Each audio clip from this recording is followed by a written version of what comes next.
नमस्कार। मैं doctor Bela Mathur, government college Bundi, drawing and painting.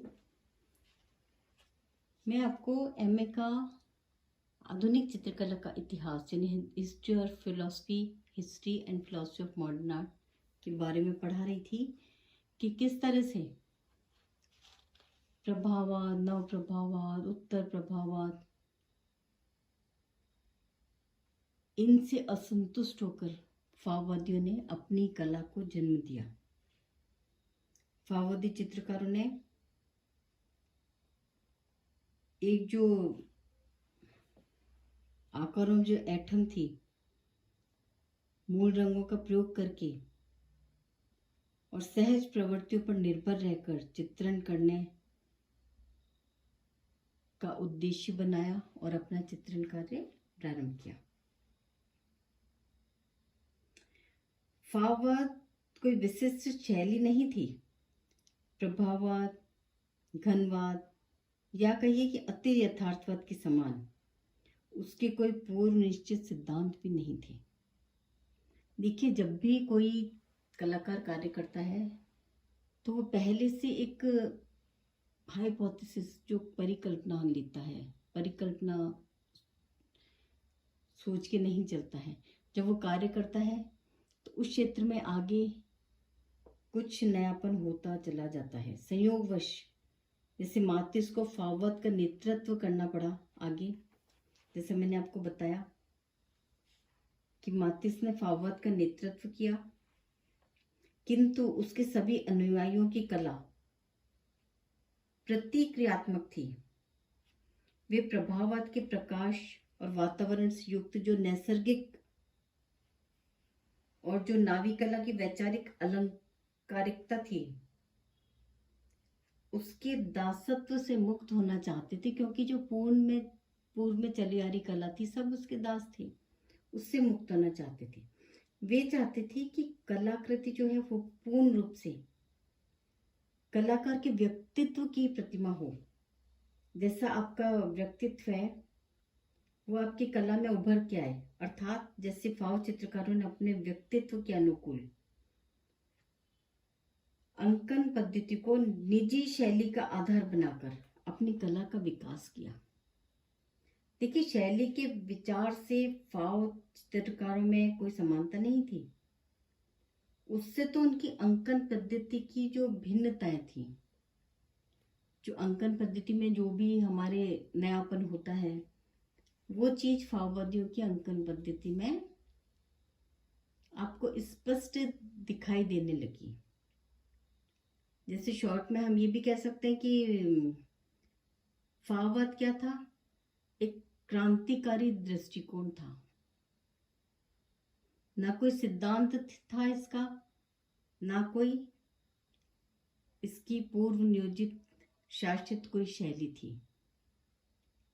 विषय निष्ठ नहीं होने के कारण फाववाद में चित्रकार अपने कलात्मक व्यक्तित्व के परमोत्कर्ष तक पहुंच सकता था।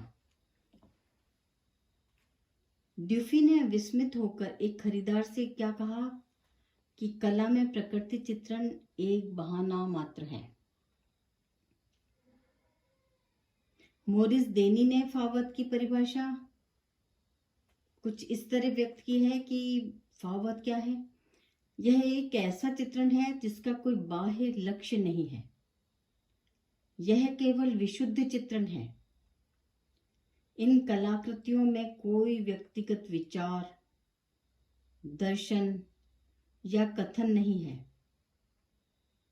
ये चित्रकार विशुद्ध निरपेक्ष की खोज में है, किंतु इस विशुद्ध खोज की एक मर्यादा है जो सापेक्ष है। वह है व्यक्तिगत भावना। देखिए, मोरिस देनी ने इस तरह फाववाद के प्रति अपने विचार व्यक्त करे हैं। और मातिस ने क्या किया? मातिस को ही फाववाद का प्रणेता माना जाता है, तो मातिस ने प्रकाशक तेरियात को स्पष्टीकरण किया है इस बारे में। उन्होंने क्या कहा? हमारे विचार थे रंगीन आकारों से रचना करना, रंग की स्वाभाविक चमक की सुरक्षा करना और प्रकाश के प्रभाव को चित्रित करने के लिए वस्तु की जो निजी रंग की उपेक्षा करने के सिद्धांत का विरोध करना। मेरे चित्र संगीत से मैंने आसमान को सबसे तेज नीले रंग से, वृक्ष को सबसे तेज हरे रंग से और मानव शरीरों को सेंदूर से चित्रित किया है। इन तीनों रंगों से मैंने प्रकाश के प्रभाव के साथ रंगों की सुसंगति की रक्षा की है, जिसके लिए रंगों का विशुद्ध रूप में प्रयोग आवश्यक था। देखिए, मातिस के अपने ये विचार थे। चित्र का संपूर्ण प्रभाव रंगों के भिन्न क्षेत्रों की सुसंगति से बनता है, जो कि दर्शक समझ लेता है। मातिस का कहना था कि प्रकाश को हमने हटाया नहीं है, बल्कि भिन्न विशुद्ध रंगों से उसको अधिक तेज बनाया है। भाव चित्रकार आकारों को अधिक से अधिक सरलीकृत रूप देकर समतल चमकीले रंगों द्वारा अपनी भावनाओं को दर्शाना चाहते थे, यानी कि भावनाओं का उद्दीपन करना चाहते थे। किंतु आकारों के सरलीकरण से उन्होंने क्या किया है, आकारों के सरलीकरण से उन्होंने रंगों के चमकीलेपन पर अधिक बल दिया है। ये लोग क्या करते थे, सीधे ट्यूब से निकालकर रंग चित्रपट पर लगा देते थे। कुछ भाव चित्रकारों ने देखिए शुरू में बिंदुवादी अंकन पद्धति का भी प्रयोग किया। यद्यपि बिंदुवाद का जो प्रकाश और वातावरण संबंधी जो सिद्धांत थे उससे ये असहमत थे,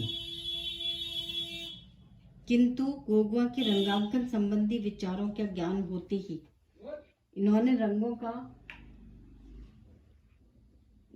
का विस्तृत क्षेत्रों में प्रयोग शुरू किया, नए नियमों का त्याग किया, जैसे कि रेखात्मक और वातावरणीय जो दूरदर्शी लघुता थी, घनत्व का आभास था, बारीकियों का अंकन था वगैरह।